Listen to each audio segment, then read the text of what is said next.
Viral bocah kelas 1 SMP di Lombok Tengah melakukan tindakan tidak mengenakan kepada seorang wanita yang sedang sholat di Masjid Raya Agung Praya. Banyak yang menganggap bahwa perbuatan yang terjadi itu dipengaruhi oleh lingkungan sosial tempat tinggal bocah tersebut.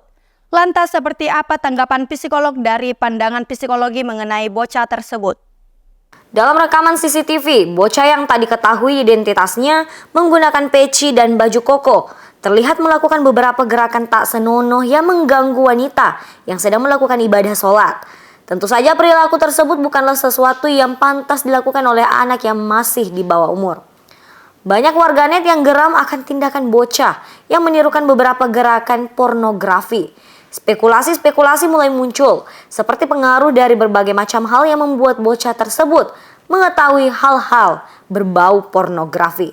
Melihat dari kacamata psikolog, salah satu dosen program studi psikologi Universitas Hasanuddin, Istiana Tajudin SPSI, MPSI Psikolog, menanggapi tindakan bocah pada video tersebut. Ya, kalau kita hanya melihat dari videonya ya, yang pertama banyak hal yang bisa menyebabkan anak itu bertingkah demikian ya. Jadi kalau lihat dari gesturnya itu ada gestur yang kurang elok ya untuk dilakukan oleh anak dengan usia seperti anak tersebut ya. Mungkin perkiraan usianya mungkin 12 sampai 14 tahun seperti itu. Nah, tentu yang pertama kita lihat bahwa ada perkembangan moral yang tidak sejalan ya dengan usianya ya. Di usia 12 sampai 14 tahun itu minimal sekali ya dia sudah paham ya apa value yang berlaku di dunia sosial, secara sosial apa perilaku-perilaku yang bisa diterima seperti itu. Nah, sayangnya memang di usia tersebut kontrol itu masih berasal dari luar diri. Nah, anak itu merasa tidak ada yang mengawasi ya, karena waktu itu dia cuman dengan ibu itu saja ya, sehingga memang dia merasa bahwa toh tidak ada orang yang melihat gitu, sehingga dia berperilaku demikian. Di situ kita lihat kalau di psikologi itu kontrol itu dua, ada namanya internal locus of control, itu adalah kontrol yang paling kuat karena berasal dari dalam diri, sementara di usia anak tersebut itu memang biasanya masih external locus of control karena merasa tidak ada yang melihat maka itu terjadi. Hal yang lainnya ini masih dugaan ya, karena video itu sangat singkat ya, adalah bisa saja anak itu berimajinasi ya sesuai dengan apa yang pernah dia tonton gitu ya. Kita kan sulit membayangkan sesuatu yang tidak pernah kita lihat gitu ya. Jadi kalau dari anak itu kita bisa melihat dengan gerakan seperti itu ada dugaan ya bahwa dia sepertinya ingin mempraktekkan ya, minimal dia mencontohkan gitu ya apa yang sudah pernah dia lihat. Nah, ini jadi dan barangkali juga karena setelah dia melakukan itu dan sepertinya merasa ya bahwa ibu itu akan segera berhenti sholat, itu dia pura-pura sujud gitu ya. Jadi dia pura-pura sujud, pura-pura sholat. Nah, ini kan berarti bahwa sebenarnya dia tahu ya bahwa perilakunya itu tidak benar, cuman karena di situ tidak ada orang ya makanya dia melakukan itu. Nah, ini juga dipengaruhi oleh faktor ya, anak remaja itu suka challenging ya, coba-coba gitu ya, dia mau coba ini kira-kira apa sih yang terjadi seperti itu gitu ya, suka menantang dirinya sendiri gitu.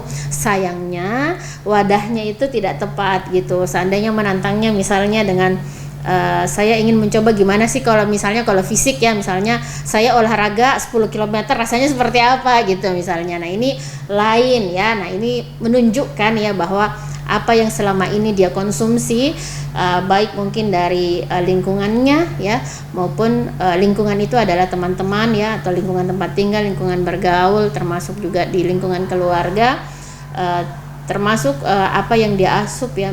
Kita tahu sekarang di era digital ya apa yang dia lihat melalui konsumsi di mungkin dia akses di gadget gitu. Oke, jadi yang pertama ya tentu saja lingkungan itu perlu dikondusifkan ya. Jadi kalau sekarang memang orang tua itu perlu meng-create ya lingkungan yang sehat ya buat anaknya gitu. Jadi makanya perlu ya mengajak teman-teman anaknya untuk memilih ya, termasuk dengan siapa dia bergaul gitu ya, apa yang dia baca, apa yang dia lihat gitu.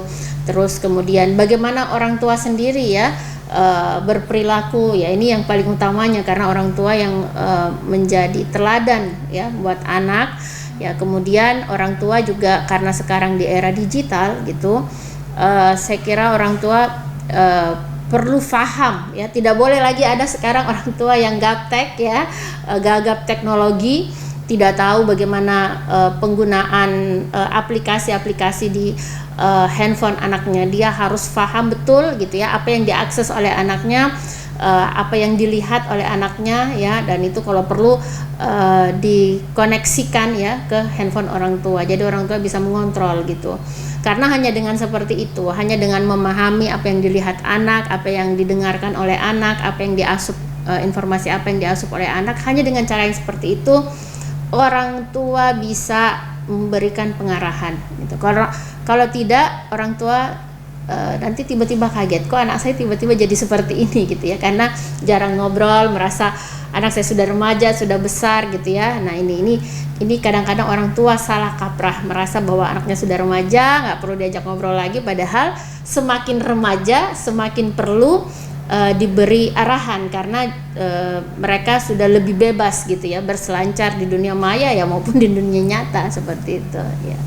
Istiana Tajudin juga menyatakan bahwa peran orang tua sangat penting dalam keseharian anak-anak, seperti memberikan pemahaman mengenai nilai dan norma, membuat lingkungan yang sehat, pengawasan dalam pertemanan, pengawasan dalam tontonan, menjaga komunikasi antar anak dan orang tua, serta terpenting bagaimana perilaku orang tua yang menjadi teladan bagi anak mereka.